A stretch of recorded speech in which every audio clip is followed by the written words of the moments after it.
Esta llamada se está grabando. Hola, ¿qué tal? ¿Cómo andan a todos?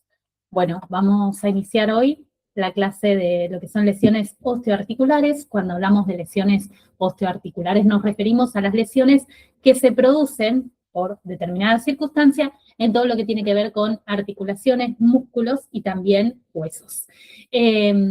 Estas lesiones son afecciones, como decíamos, que afectaban los huesos, las articulaciones, tejidos también que puede haber en todo lo que es nuestro cuerpo, pudiendo ser traumáticas o degenerativas. Esto es que se manifiestan con dolor, va a haber dolor en las lesiones cuando tenemos un esguince, una fractura, un desgarro, esto va a presentar dolor.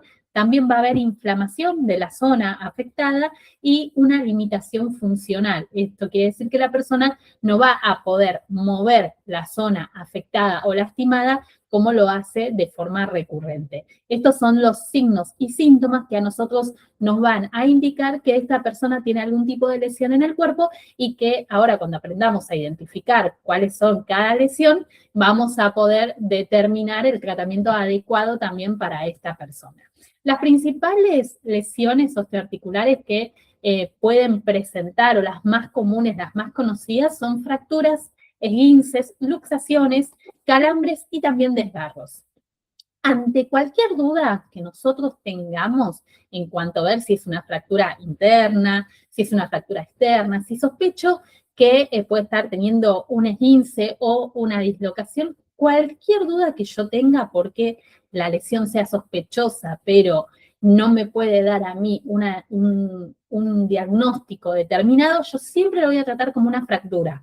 Después, cuando veamos fracturas, vamos a ver por qué yo digo que siempre se trata cualquier tipo de lesión como una fractura si es que yo tengo dudas. Si la puedo identificar y tratar como tal, mucho mejor, ¿sí? Entonces, vamos a ver la primera de estas lesiones, que es fractura. ¿Qué es una fractura? Una fractura ocurre siempre para hacer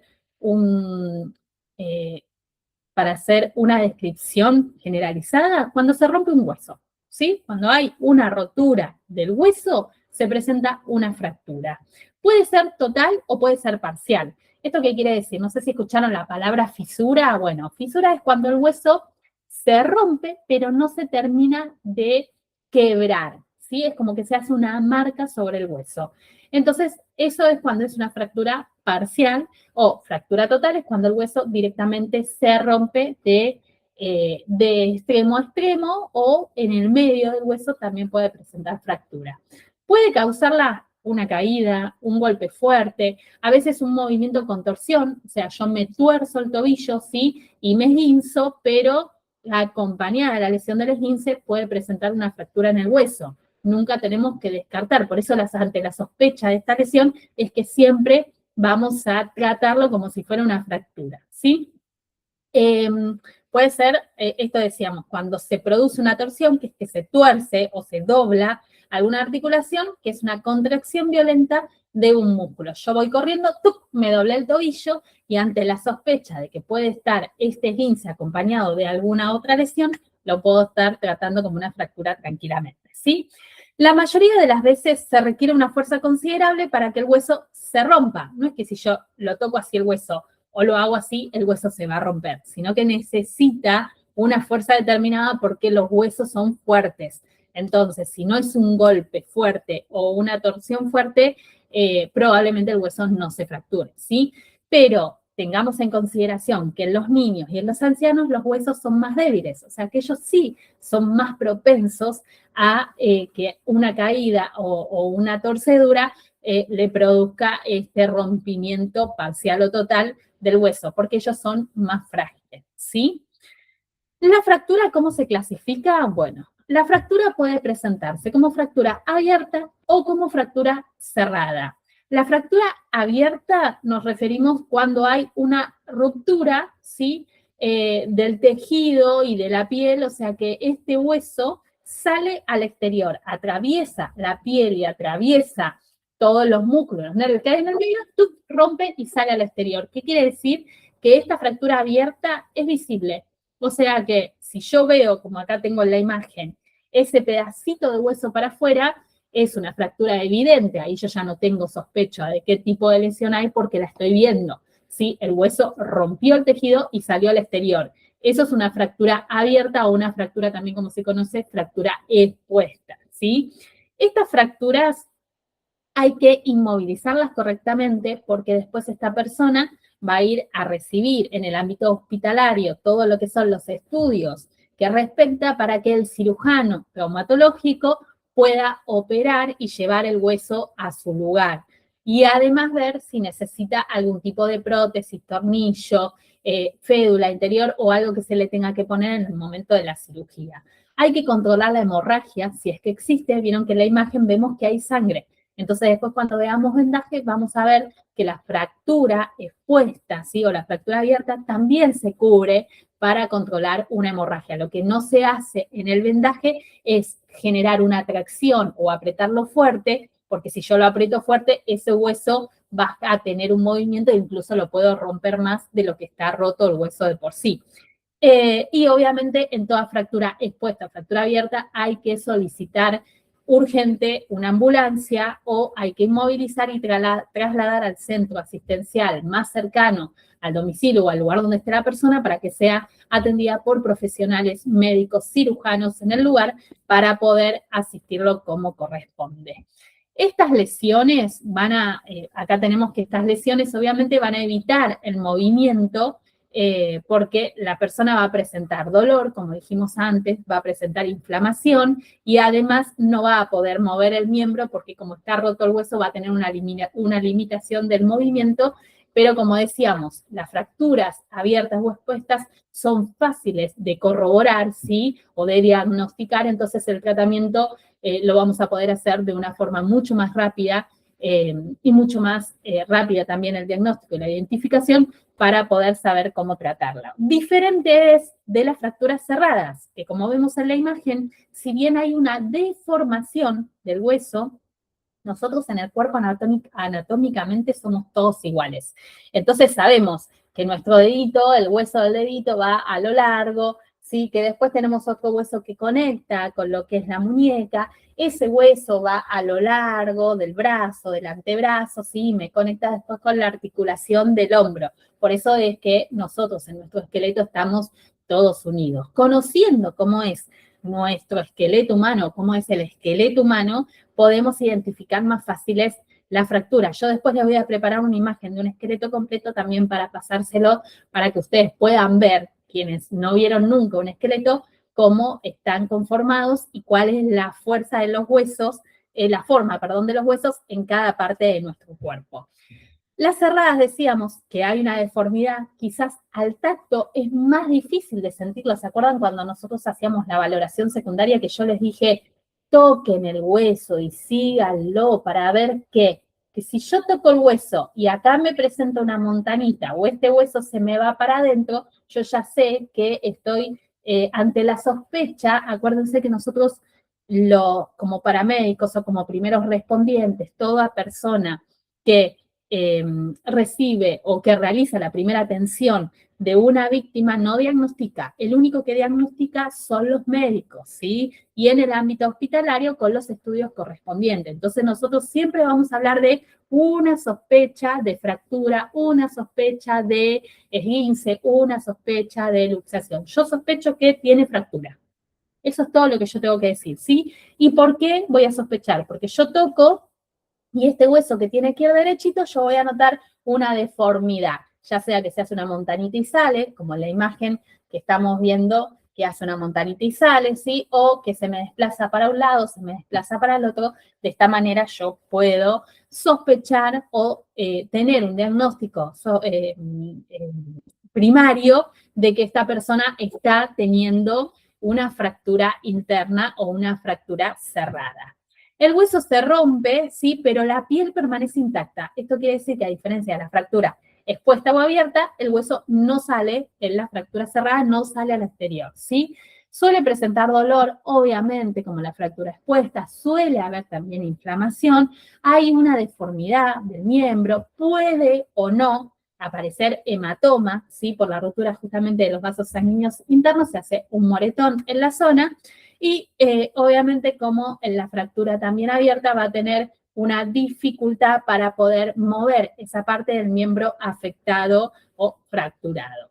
Se debe mantener la calma ante toda situación de emergencias. Primeramente nosotros tenemos que mantener la calma para poder asistir a la persona.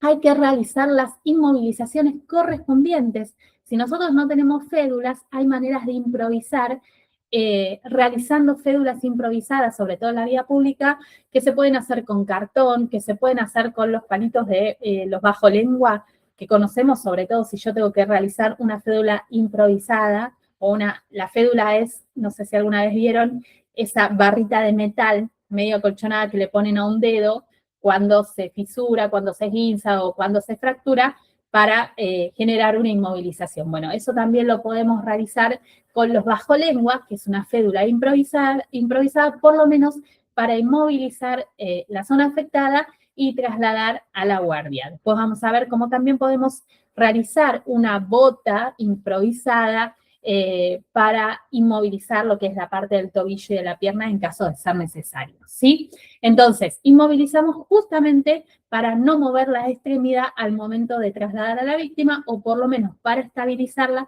hasta que llega el personal médico al lugar y la víctima recibe la asistencia correspondiente y traslada al centro hospitalario, ¿sí? Obviamente, tanto en la fractura abierta como en la fractura cerrada o expuesta interna, que también se conoce, va a haber inflamación, va a haber dolor y va a haber una dificultad para mover esa extremidad. Nosotros obviamente nunca lo vamos a mover, por eso se inmoviliza y se traslada, ¿sí? Esto en el caso de las fracturas. Los esguinces, a diferencia de la fractura, es una lesión que va a afectar lo que son los movimientos, los ligamentos de una articulación, pero no va a romper hueso, ¿sí? No va a haber rotura de los huesos, sino que va a romper ligamentos, ¿sí? Que puede variar desde un estiramiento leve hasta una rotura completa de ese ligamento según la gravedad de lo que el esguince provoque por lo general, vieron que uno se esguinza lo que son muñecas o tobillos, ¿sí? Pero al margen de eso, nosotros también tenemos que decir que hay esguinces grado 1, grado 2 y grado 3. Esto es, dependiendo de la gravedad de la lesión, es el esguince cómo se clasifica. Nosotros mucho en eso no nos vamos a meter, pero sí me interesa que sepan reconocer cuando se produce un esguince. Entonces, estamos hablando de que se tuerce la zona a la persona y hay un estiramiento leve o completo, una rotura completa de lo que son los ligamentos en el lugar. Las zonas más frecuentes, como dijimos, son tobillo, rodillas y también puede ser muñeca.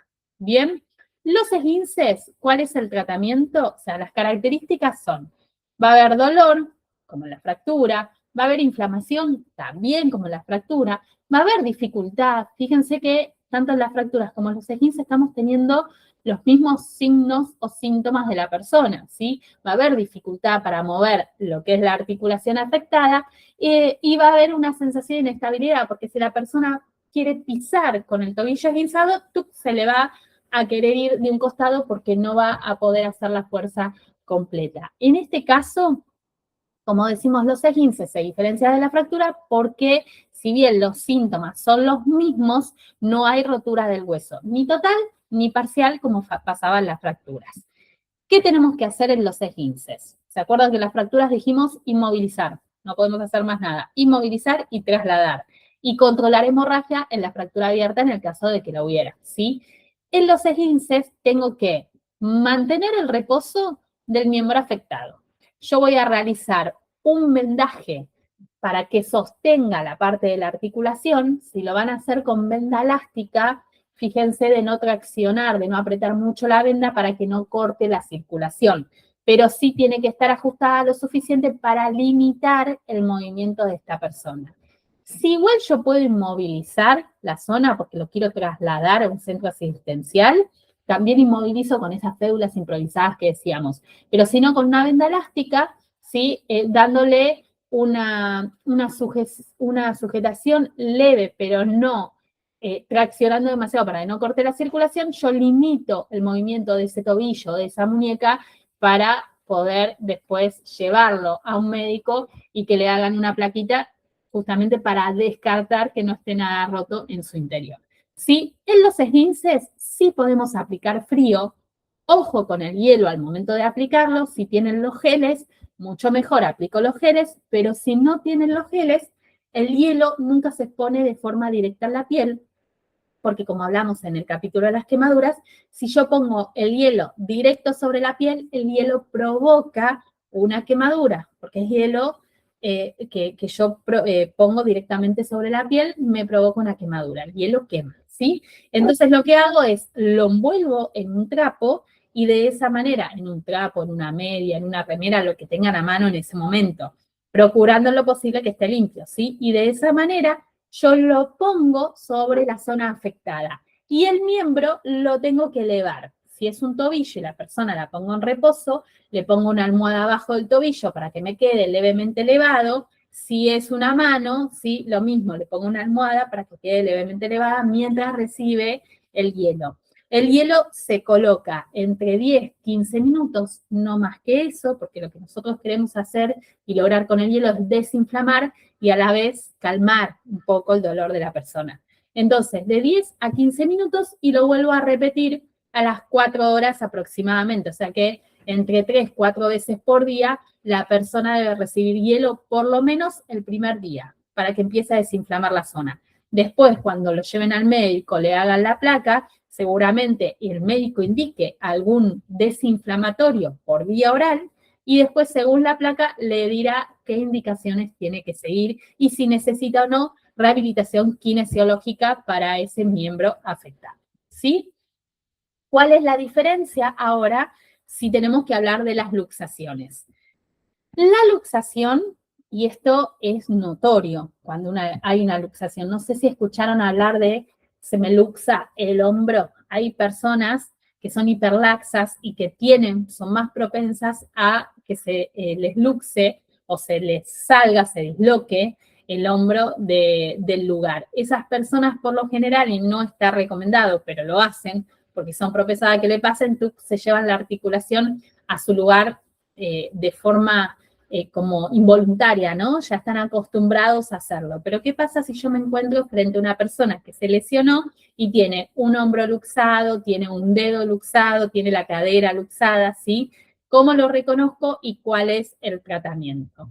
Una luxación se observa cuando el hueso se desplaza de su articulación. ¿Dónde tenemos articulaciones? En toda la parte donde me permite hacer un giro, ¿sí? La muñeca es una articulación, el codo es una articulación, el hombro también porque me permite hacer este giro, la cadera porque también me permite girar, ¿sí? La rodilla, los tobillos y en la parte de los nudillos del dedo tenemos articulación. Esas son articulaciones de nuestro cuerpo y esas son las zonas que se pueden desplazar, que ese hueso se puede desplazar, ¿sí? Generalmente se produce por una fuerza violenta que desgarra los ligamentos que mantiene los huesos en su sitio. O sea, me desgarra el ligamento, se me sale el dedo del lugar, ¿bien? O la articulación afectada. Las articulaciones más afectadas, como decíamos recién, son hombro, codo, cadera, rodilla, tobillo, dedo, pulgar, dedos y también la mandíbula, porque tengo acá la posibilidad de rotar la mandíbula. Si ustedes lo hacen así, van a ver que la mandíbula rota, por eso también se me puede luxar la mandíbula. La mandíbula se luxa, se sale del lugar y van a detectarla porque queda como colgando así. Se queda así, la persona no puede hablar porque está caída, y eso también tenemos que hacer un vendaje que sostiene la mandíbula, que se hace con el vendaje de cabeza. Yo después se los voy a mostrar, es un vendaje más fácil para hacer, para sostener la luxación y poder trasladarlo al centro asistencial, ¿sí? Como vemos en las imágenes, acá se muestra el codo, cómo se puede luxar. Ven que el hueso se sale del lugar, al que les estoy señalando con el cursor, se sale del lugar. Lo mismo si hablamos del radio del cúbito, del húmero, que están sostenidos acá en la parte articular y se sale cuando se rompe el ligamento. ¿Bien? Las luxaciones, bueno, acá lo tenemos bien, que se ve el dedo chiquitito que se salió del lugar y ven cómo es visible.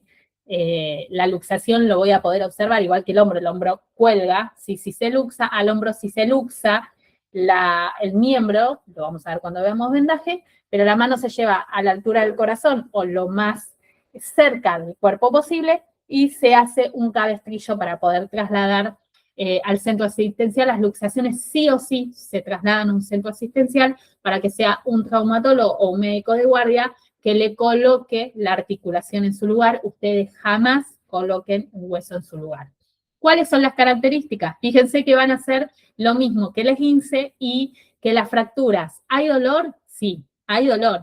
¿Hay una deformidad visible? Hay una deformidad visible. También hay una imposibilidad o una reducción del movimiento de esa parte afectada y se va a inflamar también el lugar. ¿Qué es lo que tenemos que hacer? Como en los otros casos, inmovilizamos la articulación en la posición que está, no lo llevo a su lugar, ¿sí? Entonces, si tengo que inmovilizar un codo, una muñeca para llegar a la mano, ¿sí? Voy a hacer o un cabestrillo o con una férula improvisada, que puede ser este cartón, yo voy a inmovilizar siempre de articulación a articulación para impedir el movimiento. Bien, puedo aplicar frío local para que empiece a desinflamar y también para calmar el dolor de la persona. Se puede aplicar siempre que no apliquen el hielo directo sobre la piel y trasladan a un centro asistencial. ¿Qué es lo que no tengo que hacer? Como decíamos, no acomoden la articulación, no intenten llevar esta articulación a su lugar y no realicen movimientos bruscos porque puedo provocar una lesión mayor de la que ya tiene la persona. Desgarros. Cuando hablamos de un desgarro, hablamos de que se rompe el tendón o se estira el tendón de la zona afectada. Las distensiones a menudo son causadas por levantar algo pesado o forzar demasiado tiempo ese músculo. No sé si escucharon hablar de la sobrecarga muscular. Bueno, cuando una persona, sobre todo futbolistas, atletas que hacen atletismo, o sea, que corren, se empieza a sobrecargar ese músculo y si no le dan el descanso o no realizan los estiramientos recomendados, ese músculo yo lo sigo sobrecargando y en algún momento se estira tanto que se desgarra. ¿Qué es lo que va a sentir la persona al momento del desgarro? Como un pinchazo en el lugar localizado. Van a ver que está corriendo y hace ¡ah! Y se agarra para atrás la zona que le afectó y siente como un pinchazo. También puede sentir calor al momento del desgarro. Estos son algunos de los signos que cuando yo le pregunto a la persona ¿qué te duele? ¿Dónde te duele? ¿Qué fue lo que sentiste? ¿Sentiste un pinchazo o sentiste que te tiró? ¿Sí? Hay una diferencia entre lo que puede ser una sobrecarga muscular y lo que puede ser el desgarro. Si la persona identifica que sintió como un pinchazo, sepan que estamos ante un gran porcentaje de probabilidad de que esta persona se haya desgarrado esa parte muscular. Bien, generalmente afectan a los músculos del cuello, la espalda, sobre todo vieron en la parte de los omóplatos de acá del costado, también se pueden desgarrar. Los muslos, la parte de abajo de la cola también se puede desgarrar. Y también la parte posterior de la pierna, que estamos hablando de la pantorrilla, como figura acá en la imagen que yo les coloqué, ¿sí? Algunas distensiones pueden volver a ocurrir, sobre todo las que ocurren en el cuello o en la espalda.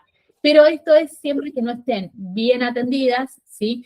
Que no se realice el tratamiento adecuado, porque los desgarros sí o sí necesitan un tiempo de descanso, un tiempo de recuperación muscular, un tiempo kinesiológico y después tiempo para volver a la actividad de forma paulatina y progresiva, nunca de forma brusca. Lo mismo que las personas que hacen CrossFit o que levantan pesas muy pesadas, sepan que si sienten como una sobrecarga muscular, al momento de sentir la sobrecarga muscular, tenemos que parar, porque si yo sigo fatigando ese músculo se puede terminar y descargar. Entonces, vamos a cuidar lo que son los músculos también, las articulaciones y todo lo que son las partes de nuestro cuerpo para evitar un daño mayor. ¿Sí? Vamos a ver cuáles son las características de estos desgarros. Va a haber el dolor repentino intenso, que es lo que le decía, no es que yo vengo corriendo, ay, voy sintiendo dolor, no, es como un pinchazo que se rompe, que me desgarra, que se corta y voy a sentir mucho calor. ¿Vieron? Sensación de pinchazo o ruptura, eso es lo que va a describir la persona después cuando yo lo atienda y le vaya preguntando qué sintió en ese momento. Va a tener dificultad para mover la zona de esa ruptura, va a tener una debilidad muscular, va a haber una inflamación en el lugar, puede o no aparecer un hematoma o un cambio de coloración. Puede o no, ¿por qué les digo esto? Porque a veces no aparece de forma inmediata el hematoma, aparece a las horas o aparece al otro día. Pero de todas maneras, si la persona describe que le dio un pinchazo fuerte, sepamos que estamos probablemente ante un desgarro, ¿sí? Va a tener sensibilidad al tocar la zona. Esta zona, por lo general, cuando hay desgarro, no se toca, no se masajea, no.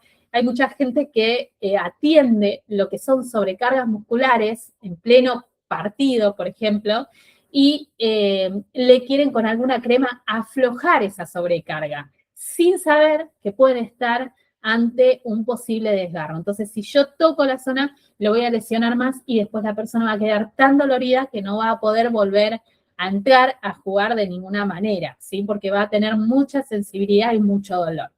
En desgarros graves puede observarse deformidad o imposición de mover el músculo. Puede ser que ustedes vean como que se mete la piel y hace un hueco para adentro. Eso también puede visibilizarse en un desgarro o visualizarse en un desgarro grave, ¿sí?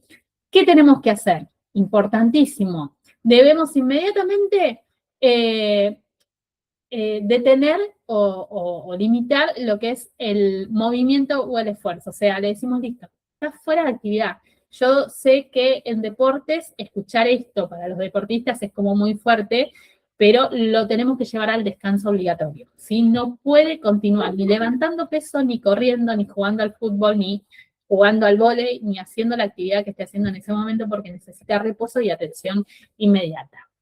Debemos mantener esa zona inmóvil con el menor movimiento posible. O sea, si yo tengo para inmovilizarlo una fédula o lo que sea, lo inmovilizo para poder trasladarlo a un centro asistencial y que le hagan ecografías, que las ecografías en los desgarros se ven con ecografías. Lo que son luxaciones, lo que son fracturas, lo que son esguinces se pueden detectar, o bueno, esguinces no, pero lo que son fracturas y lo que son luxaciones se pueden detectar con placas, ¿sí? Con radiografías. Mantenemos la extremidad lo más elevada posible, esto es para que empiece a desinflamar, ¿sí? ¿Y qué es lo que no debemos hacer bajo ninguna circunstancia? Igual que en el esguince, en la luxación o en las fracturas, no debemos masajear la zona lesionada, por esto que yo les decía, además, va a provocar un dolor muy grande a la persona y después no va a poder moverse. Entonces, no masajeamos ante la sospecha de un desgarro. No tenemos que aplicar calor las primeras 48 horas.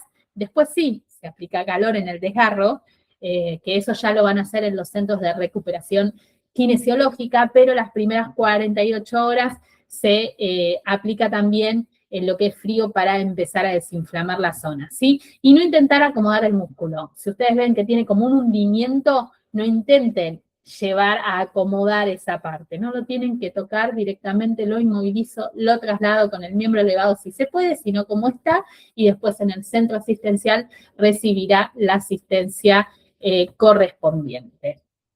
A todos estos pasos que hablamos, fracturas abiertas, fracturas cerradas, que también son conocidas como internas o externas, los esguinces, ¿sí? Esguince grado 1, grado 2, grado 3, del grado que se presente, lo que son las luxaciones, de la zona que sea luxada, y lo que son desgarros, que son las lesiones osteoarticulares que podemos llegar a encontrarnos con mayor frecuencia, todas debemos proceder a lo que es la inmovilización de esta zona. La inmovilización justamente está hecha para evitar que se agrave la lesión y disminuir el dolor, porque si esta persona, por ejemplo, en una dislocación de hombro tiene un cabestrillo, esta persona va a ir con el miembro lo más relajado posible y no con un movimiento que le esté provocando, aparte de una posible lesión mayor, un dolor constante a esta lesión. Bien, ¿y cuáles son los principios básicos? Inmovilizar, los principios básicos de la inmovilización, ¿sí? Inmovilizar la articulación por encima y por debajo de la lesión. Esto lo vamos a ver ahora en vendajes, que por ejemplo, si yo tengo una lesión acá en la muñeca, no inmovilizo solamente la parte de la articulación de la muñeca, lo llevo hasta la mano y lo llevo un poquito más para el lado del brazo, justamente para limitar el movimiento y descansar todo el miembro haciendo justamente este vendaje que después vamos a ver con la función de la inmovilización. Utilizamos férulas, que es lo que yo les decía en el caso del dedo, por ejemplo, si es que las tenemos, tablas o elementos improvisados como puede ser una férula hecha con cartón. Evitamos movimientos bruscos, sobre todo al momento de tener que colocar las inmovilizaciones y controlamos la circulación y la sensibilidad. Esto quiere decir que si yo tengo una lesión en la mano o en la muñeca, realizo un vendaje de muñeca, los dedos siempre, o por lo menos las puntas de las yemas, me tienen que quedar visibles. ¿Para qué? Para que yo pueda controlar con el relleno capilar, como hacíamos, la circulación, ¿sí? Si yo veo que el dedo se me está poniendo muy morado, es porque el vendaje está muy apretado, entonces voy a tener que deshacer con cuidado el vendaje y volverlo a hacer un poquitito más flojo de lo que estaba, ¿sí? Y aparte de la circulación, controlo la sensibilidad, o sea, la temperatura también. No puede ponerse frío porque si no también me está indicando que está muy apretado. Y esto entre paréntesis, porque hay gente como yo, por ejemplo, que tenemos las manos y los pies siempre fríos. Entonces, salvando esta sensibilidad permanente de una persona, tenemos que ver que la extremidad esté caliente y no esté fría, ¿sí? Que no esté morada, que ahí es lo que vemos en la circulación, y la sensibilidad es que si yo paso la punta de una lapicera o la punta de mi dedo, esta persona siga sintiendo lo que yo estoy haciendo, porque si no estaríamos hablando de una lesión mayor, ¿sí? Y como decíamos al principio, cuando no estoy segura de la lesión que tiene esta persona, sí o sí la trato como una fractura. Siempre ante una lesión menor, la trato como una lesión mayor para evitar lesiones peores, entorpeciendo lo que es la atención, ¿sí? Y el diagnóstico futuro y la recuperación de esta persona. Bien, ahora sí, en la parte de vendajes, vamos a ver rapidito acá qué tipo de vendajes tenemos, para qué se utiliza cada vendaje, en qué ocasión se utiliza cada vendaje, y lo que sí yo les voy a anexar unos videos realizados con alumnos de otro curso de cada vendaje, de cómo se realiza, sí, cómo deben realizarlo para que tengan también la parte práctica. Los vendajes son técnicas utilizadas para proteger lesiones, controlar hemorragias. ¿Se acuerdan que lo vimos en la parte de heridas y hemorragias? Ahora vamos a ver cómo se colocan los apósitos, cómo inmovilizo ese apósito en caso de que lo tenga que inmovilizar y cómo genero la presión con una venda en el caso de que yo necesite liberar mis manos para atender otra lesión o para atender a otras víctimas. Bien, también se utilizan para inmovilizar, sostener articulaciones, que es lo que decíamos en el caso, por ejemplo, de las luxaciones, y fijar apósitos durante la atención prehospitalaria. Prehospitalaria, acuérdense que nosotros abarcamos todo lo que es la vía prehospitalaria, que es la vía externa, sí, o la calle, por decirlo más vulgarmente, y no la parte hospitalaria, que ya se encargan médicos y enfermeros y personal especializado que está dentro del centro asistencial. ¿Cuáles son los objetivos de los vendajes? Controlar hemorragias, como decíamos, proteger heridas. ¿Se acuerdan en el caso de las quemaduras que decíamos que si íbamos a ir al exterior, lo protegemos con un vendaje flojo, pero lo cubrimos cosa de que no se contamine con agentes del exterior? Bueno, esto es en el caso de proteger heridas. Disminuir también la inflamación. Inmovilizar lesiones, como las lesiones que vimos recién, fracturas, esguinces, luxaciones, desgarros, dar soporte y estabilidad, ¿sí? Y sujetar férulas o apósitos en el caso de ser necesario. ¿Qué tipo de vendajes tenemos? Uno de los vendajes que más se utiliza y que es el más común es el que se lo conoce como vendaje circular. Consiste en dar vueltas circulares una sobre otra vez la venda. Esto se utiliza para iniciar o fijar un vendaje, sujetar apósitos pequeños, ya pueden ser una herida abierta pequeña que tenga porque me corté, voy a poner un apósito y sobre sí mismo, tiqui, tiqui, tiqui, con un vendaje circular lo voy a vendar, ¿sí? Siempre hablando de zonas pequeñas y cilíndricas. Cilíndricas quiere decir lo que pueda girar, circular, ¿bien? Por ejemplo, la muñeca, la frente, vendaje de cabeza en la frente, y los dedos también me sirve este tipo de vendaje circular. El vendaje espiral, por lo general, los voy a utilizar para los antebrazos, para el brazo, o sea, antebrazo, brazo, y para lo que es la totalidad de la pierna. Este vendaje se utiliza para extremidades de grosor uniforme, o sea, cosas que son más gruesas. Un brazo, si yo hago un vendaje circular, pero necesito llegar hasta acá arriba, yo haciendo un vendaje circular, la venda sobre la venda, no voy a llegar nunca para arriba. Por eso me desplazo hacia arriba o hacia abajo, poniendo la punta de la venda sobre la otra punta de la venda, y a esto se lo conoce como vendaje espiral. La venda asciende en forma espiral, superponiendo parte de cada vuelta sobre sí misma para ir sujetando la venda. ¿Bien? Otro vendaje que podemos utilizar, que este se utiliza mucho más en lo que son tobillos y muñecas, es el vendaje en 8. La venda forma cruces similares al número 8. Esto quiere decir que yo puedo empezar la venda por acá, le doy un vendaje circular sobre sí misma para fijar la primera vuelta de la venda y después me la llevo para arriba a la muñeca. Y después vuelvo para abajo. Y después vuelvo para arriba. Fíjense que yo volviendo así, en esta parte, es lo que estoy haciendo el vendaje en un 8, porque voy para arriba, voy para abajo, voy para arriba, voy para abajo, y por eso formo el 8. Se utiliza para articulaciones, brindar lo que es soporte y limitar el movimiento, mayor conocido, por ejemplo, en tobillos, rodillas, codos y muñecas, o sea, donde hay articulaciones, y esto se utiliza mucho sobre todo para esguinces, ¿sí? Para limitar justamente la articulación al momento de tener que inmovilizarlo para que después lo vean en un centro asistencial. Después tenemos el vendaje recurrente, que la venda pasa por adelante hacia atrás, o sea, yo voy haciendo así, y después lo que hago es cubrir todo el extremo. Por lo general se usa para amputaciones, ¿sí? O para cuando el corte se ocasiona en todo lo que son extremos, por ejemplo, de los dedos de las manos o los dedos de los pies, los muñones, si hay una amputación para el muñón en la parte de la muñeca, yo lo tengo que cubrir todo, ¿sí? O también en la cabeza, van a ver, después que se utiliza yendo una parte de la venda para adelante, otra para atrás, otra para adelante, otra para atrás, otra para adelante, y después lo cierro con un vendaje circular, igual que el vendaje recurrente en los dedos, lo hago así y después lo cierro con un vendaje circular o vendaje ascendente para poder cubrir toda la zona. Por lo general son más utilizados en lo que son hemorragias grandes o amputaciones, ¿sí? O esa persona que, por ejemplo, está utilizando un cuchillo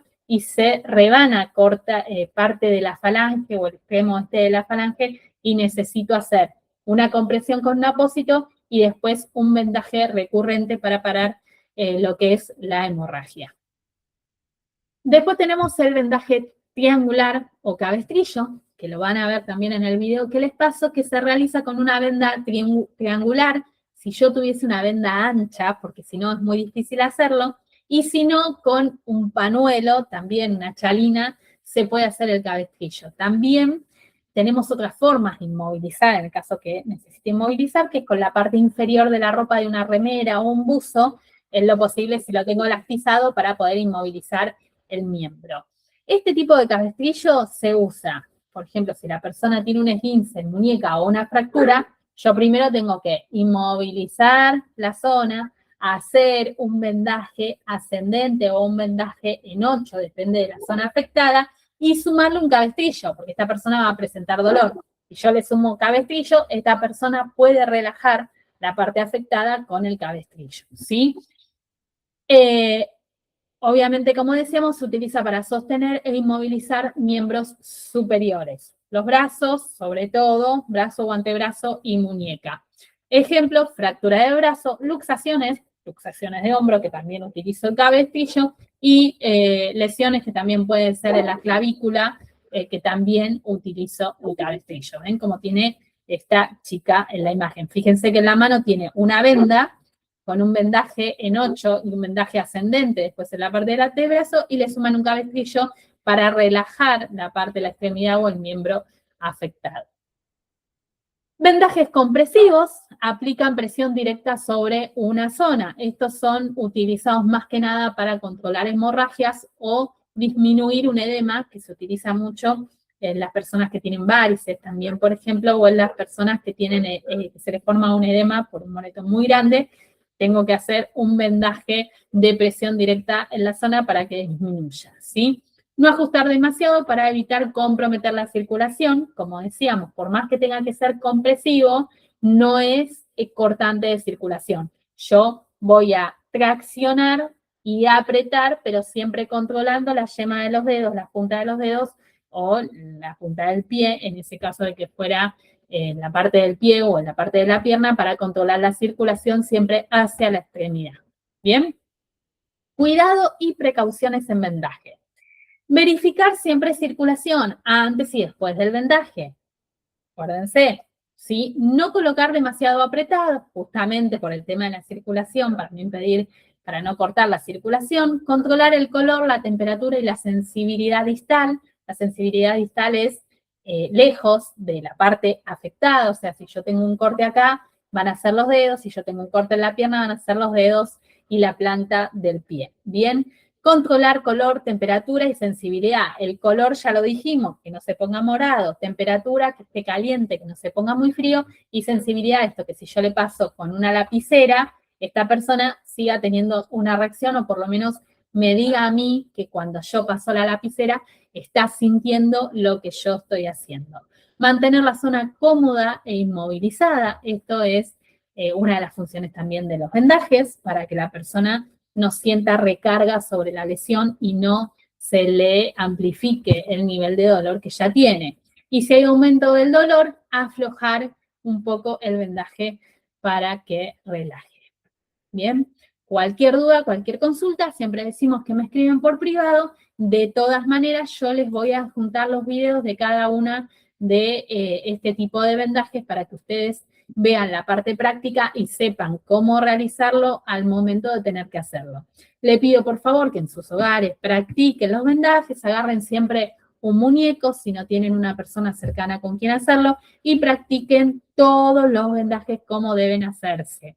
A los videos además le voy a sumar un vendaje que es de inmovilización de objeto incrustado, que esto sirve, lo hablamos cuando hablamos de heridas y hemorragias, que si una persona se lesiona clavándose un clavo, un pedazo de vidrio, le queda un metal atravesado o lo que sea, yo debo inmovilizar el objeto para sujetar, impedir que se mueva durante el traslado, ¿sí? Y estos mismos apósitos al momento de comprimir e inmovilizar me van a controlar la hemorragia en el caso de que hubiese alguna hemorragia hacia el exterior.